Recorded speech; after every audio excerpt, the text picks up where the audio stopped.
Hello friends, बरायबाय बड' जब info YouTube चेनेलाव आसा खालामो नोंथांमोना बयबो मोजां दङ। सरकारनि राङारि अनसुंथाइनि सायाव बिग आपडेट लाबोदों मानोना गोबां कमेन्ट्स फैदों आरो खायसे हाबदों आरो हाबाखै बेनो जाबाय गोदान गोजाम अरुणोदय। स' बिनिफ्राय पिएम किसाननि मोनसे लेटेस्ट आपडेट फैदों एबा मोननाय जादों सर्सनिफ्राय आरो लोगोसे आपडेट खालामगोन नोंथांमोनाहाय जाहाथे नोंथांमोना मिथिगौ। स' गोबाव खालामा जे नोंथांमोना बड' जब इनफो YouTube चेनेलाव गोदान साबस्क्राइब खालामबानो जाबाय। हानायसेबां नोंथांमोना स्किमनि आपडेट नोंथांमोना मोनबाय थानो हागोन। आरो सीएमनि 2 लाखनि राङारि अनसुंथाइ एबा 50% साबसिडि नोंथांमोननि एप्लाइ जागासिनो दङ। स' नोंथांमोना खालामबानो जाबाय। लास्ट डेटआ 21। स' बेयाव नोंथांमोना जायफ्रा सेलेक्ट जायो ट्रेनिं लानांगोन 1 दान आरो बेयावनो नोंथांमोना 10,000 बेथन नोंथांमोना मोननो हागोन। स' बिदिब्ला जों फार्स्टआव नायगोन अरुणोदय मानोना आसामनि बे मोनसे गिदिर स्किम जेराव नोंथांमोना मोनो 1250। स' बेनि एकाउन्टआव राङा हाबदोंना हाबाखै जों डिटेल्सखौ नायगोन। दा लोगोफोर जों फैबाय अफिसियेल साइटआव अफिसियेल साइटआव फैयोबा आसाम स्टेटनि पर्टेल बेयावनो जोङो माखासे आपडेटखौ मोननो हागोन। नाथाय सिगाङो मोनसे एक्सट्रा लिंक दंमोन अरुणोदयआव जेराव रां हाबनाय हाबै स्टेटास गासैबो नायनो हायोमोन। दासिम बेखौ आपडेट खालामाखै आरो जेब्ला आपडेट खालामगोन नोंथांमोना मोनगोन बड' जब इनफो YouTube चेनेलाव।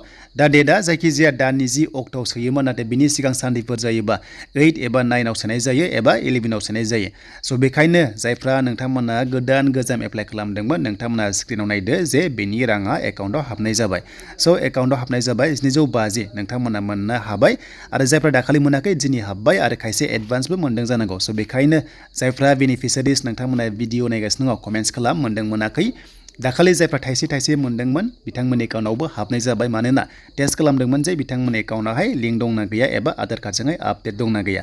स' बेखायनो बेंकजों नोंथांमोननि एकाउन्टजों गासैबो आधार कार्डआ लिंक थाथारनांगोन होमबासो मोननो गोनां सरकारनि राङारि अनसुंथाइखौ दानियाव मोननाय जायो। बेल' नङा गोबां पेन्सन मोनग्राफ्राबो नोंथांमोना लिंक थाथारनांगोन आरो न' बां मोनग्राफ्राबो नोंथांमोना सरकारनि नोंथांमोनाबो लिंक थानांगोन अब्लासो रांखौहाय सोनो हायो नङाबा नोंथांमोननि एकाउन्टआव रां हाबनाय नङा। स' बिनिफ्राय गोदान एप्लाइ 3.0 अरुणोदय माब्ला जागोन दासिम जेबो आपडेट गैया आरो जेब्लानो आपडेट जायो नोंथांमोना मोनगोन। लोगोसे सीएमनि राङारि अनसुंथाइनि लास्ट डेटआ 21 जानुवारि एप्लाइ जागासिनो दङ। जायफ्रा रेजिस्टार खालामदोंमोन नोंथांमोना 2024 जानाय लोगो लोगो किस्ति मोनसेखौ सोगोन आरो नेक्स्टआव किस्ति मोनसेखौ सोगोन। स' किस्ति हिसाबै सोबाय थानाय जागोन आरो बेखौ नोंथांमोना खालि 50%ल' सुख'नांगौ 50%खौ फ्रियावनो मोननो हागोन। जेब्ला नोंथाङा बे लनखौ लानानै बिजनेस स्टार्ट खालामगोन अब्ला नोंथांमोना रोङोब्ला स' मोजां लामाखौ नोंथांमोना बेजोंनो लानो हागोन। स' बिनिफ्राय जायफ्रा स्टुडेन्ट साख्रि नागिरगासिनो दं गोबां कमेन्ट्स फैदों जे नोंथांमोना गोसो दङबा लाबानो जाबाय नाथाय साख्रियाव गोसो दङबा नोंथांमोना बेखौ लायिया मोजां। स' बिनिफ्राय जों फैबाय पिएम किसाननि अफिसियेल साइटआव पिएम किसाननि अफिसियेल साइटआव फैनाय लोगो लोगो गोबां कमेन्ट्स खालामदों जे नोंथांमोननि मोननो गोनां किस्तिया माब्ला मोनगोन बेनो जाबाय मार्चआव। स' मार्चआव नोंथांमोना मोनगोन बेखायनो जायनि एकाउन्टआ दासिमबो एक्टिभ नङा नोंथांमोना खालामना लाबानो जाबाय। एग्रिकालचार डिपार्टमेन्टनिफ्राय मोनसे मिटिं जादोंमोन एडिअ बिथाङा बुंदोंमोन जे नोंथांमोना पिएम किसानाव जायफ्रा दानजादोंमोन माखासे जाहोननि थाखाय बेनो जाबाय हानि नोंथांमोना डकुमेन्ट्स लेन्डनि सायाव आपडेट गैया एन्ड बिनिफ्राय आधार कार्ड बेंकजोंहाय आपडेट गैया बिनि थाखायनो हल्डआव थादोंमोन। स' बेखौ मोनफिननोबा नोंथांमोना लेन्ड डकुमेन्ट्स नोंथांमोना साबमिट खालामनांगोन बेनिफिसियारि हिसाबै एबा नोंथांमोना जेनुइन फार्मार हिसाबै नंगुबै नोंथांमोना प्रुफ होनो हानांगोन अब्लासो नोंथांमोना फेब्रुवारि दानसिम बेखौ नोंथांमोना खबर लाबाय थाबानो जाबाय डिस्ट्रिक्ट एग्रिकालचार अफिसाव। अब्ला नोंथांमोना एप्रुभ जायोबा स' नोंथांमोननि एकाउन्टआव राङा हाबगोन। जुदि एप्रुभ जायाबा नोंथांमोना मोननो गोनां किस्तिखौहाय नोंथांमोना मोननाय नंखाया।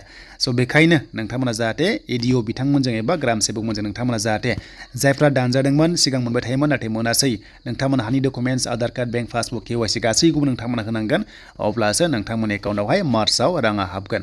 दा बेनोमोन दिनैनि माखासे स्किमनि बागै। स' नोंथांमोना 4,000 जि मोननांगौ दङ बेखौहाय नोंथांमोनाहाय मार्चआव मोननाय जासिगोन। डेट फिक्स जायाखै नाथाय मार्चआव नोंथांमोनाहाय मोनगोन। दा बेनोमोन नोंथांमोननि माखासे स्किमनि सायाव बिग आपडेट बड' जब इनफो YouTube चेनेलाव।